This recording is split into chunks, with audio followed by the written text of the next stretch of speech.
This poem's called Puzzle Piece.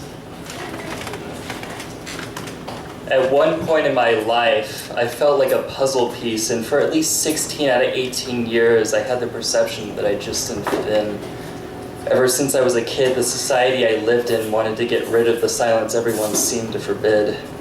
I grew up constantly hearing that they hated the quiet, and because of that, I lived a life constantly fearing that not being afraid of the silence would end up interfering with making friendships.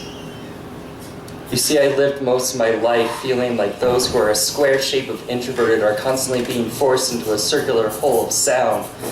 I wish I could say I embraced myself sooner instead of trying to be erased. But when social norms are being shoved down your throat, it's kind of hard not to choke. Instead, I treated my quietness as a disease, one in which I thought if I participated in the right amount of activities, I was guaranteed to get rid of it. While I found that it trained me to make more sound, I found that the silence was still around, is bound to me. My best friend once told me that silence is gold, and you can only realize that when you hold it inside of you.